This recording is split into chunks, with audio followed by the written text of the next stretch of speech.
Hi Nomads, I'm Nola Lee Kelsey, and today I want to give you guys an overview of what it is like to be a pet sitter when living the nomadic lifestyle. Tell I'm not a professional YouTuber. I just get asked so many questions about this in caravans and online that I decided I'd go ahead and put some videos out there and hopefully help the nomadic community out. A few of the things I want to touch on today are just kind of an overview as to whether or not pet sitting is an option for you for making money from the road. And if you decide pet sitting is, then what I will do is I'll put out a few more short videos covering things like getting and keeping clients or working with the animals, and I'll try to cover some of your Q&As as far as questions that are down in the comments section, so please put them there.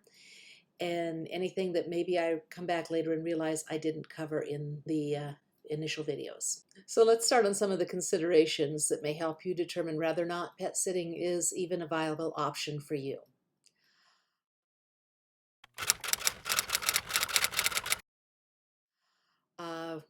Can you find work? Yes, if you are in larger communities, you may be able to pick up a brief gig or two in smaller towns, but if you to build up a foundation of clients and repeat clients to make a good income, you really will be helped out by being in an urban area. This is most important when you're investing your time in establishing a good reputation, good reviews, and good star ratings on one of the apps. And sources for finding work can include websites and apps and word of mouth. The websites and apps that are most popular tend to be things like Rover and Wag. I get most of my gigs through Rover. That will be mostly where my base of knowledge is coming from. But if you have other experience, please share them down below so that other nomads who are interested in pet sitting can get your feedback and see what you like as well. I do have my own website. It doesn't get me much business at all. And that is how I started out. When I switched to Rover, the jobs started coming in immediately. So there are some strategies for building up clients via Rover, and I'll discuss those in a future video. But for now, I do recommend that you go to both Rover and Wag and look over their websites. Put in your zip code as a pet sitter, put in your zip code as a client, see what comes up.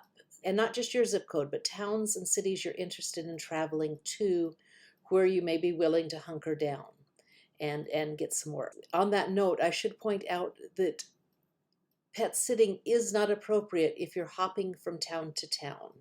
You do need to make a commitment to be in a place for, a few months, or in my case, I came to Las Vegas for a year specifically to rebuild my emergency fund and to upgrade my rig, which I could tell was on its deathbed. I'm not saying you need to make a 1-year commitment, but you do need to get in there and get some reviews on Rover, get some good client feedback, learn a bit about the routine before you can move or make it just a seasonal job option for you. There's great opportunities here for people who are snowbirds, who maybe want to work in 1, 2, or 3 places as they rotate around throughout the year.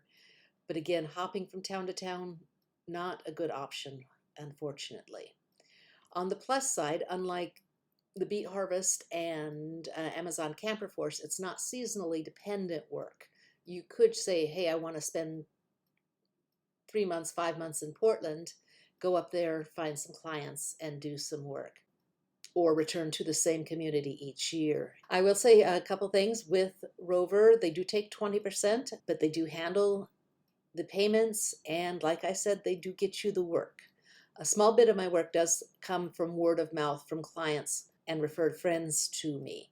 When they do cold call me about pet sitting work and are not coming through an app, I can refer them to my website to see my prices and also to, most importantly, look at my availability. My availability calendar, being able to link to that when a client is texting me over and over again going, are you available the 3rd and the 5th or the 7th through the 9th and this and that. It is nice to be able to send them to my own calendar and say, This is what I'm available during that time frame. For Rover, you will need to pass a background check and you will need a bank account to accept payments. Those are probably okay for most of us, but it could be a deal breaker for some. So I do want to put that out there. Under the question, does pet sitting suit my personal nomadic style? Well, we did touch on whether or not you can be in an area long enough. Next question is, do you have your own pets? Because you can't have your own pets and be a home pet sitter. You can't show up at other people's houses and take your animals in.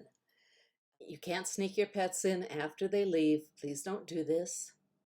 Everybody has doorbell cams nowadays. Everybody has cameras in their homes.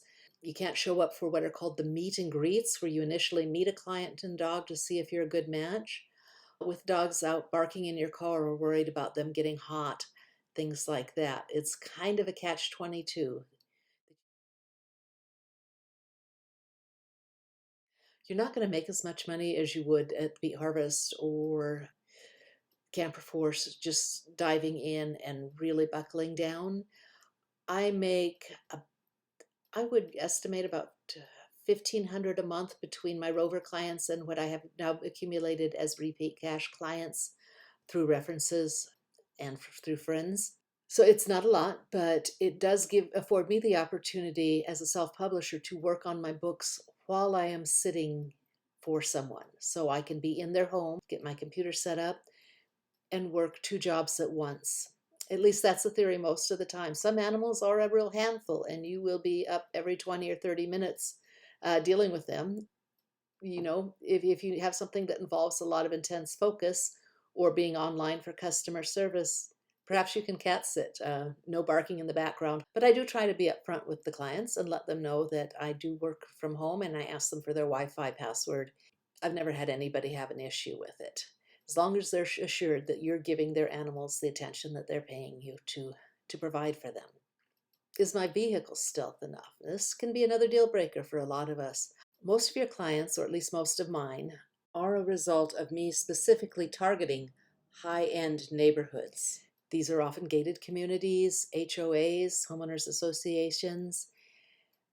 A lot of them are going to have rules against you pulling up and parking your schoolie in front of their home for 1 week to 4 weeks, whatever your pet sit is, or even for a weekend. It's unfortunate. It's just the way it is. You need to be fairly stealth. I had a truck with a camper shell when I started out. Most people did not connect the dots, and I never bothered to inform them that between gigs I live in my rig. It's just easier. A lot of people aren't open to the idea, and I frankly just don't need to explain myself. But do consider your vehicle. It might be helpful for me to mention that when I am between gigs and I have 1 or 2 nights off, I generally stay in the city and stealth camp and then use the local libraries during the day to both stay cool and to get my work done. If it comes down to having 4 nights or more off, as a rule, I then go boondocking. In Vegas, of course, there's Level Canyon, Lake Mead, and Pahrump. And it just gives you a time to go out, decompress, and get back into your skin for those of us who are a little stressed out by being in town. Another consideration is your mileage. My previous truck got 9 miles to the gallon. So I tried to make the area that I was open to pet sitting for on Rover a small area with a whole lot of high-end homes. And you do that on Rover by entering your zip code or a zip code of a nice neighborhood, and you can kind of slide a map pin around a little and say, I want a radius of 5 miles around this, and that's the gigs I will accept, and that's where the people that they show your availability to.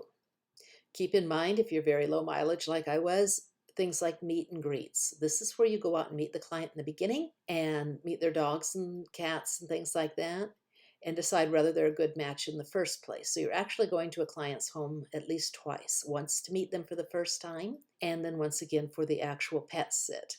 And that's why repeat clients are so great, because you only have to do that meet and greet one time if you're lucky. Anyway, I think I've covered a lot for now. I'm going to sign off, get to work on the next video, which is going to be getting and keeping those clients. I hope you find it helpful. If you enjoyed this video, go ahead and like it. This is just an old YouTube channel I had laying around that I don't use for very much. I do have a few book trailers here if you'd like to check them out, and also to consider looking at my books. I really appreciate it. Thank you and have a nice day.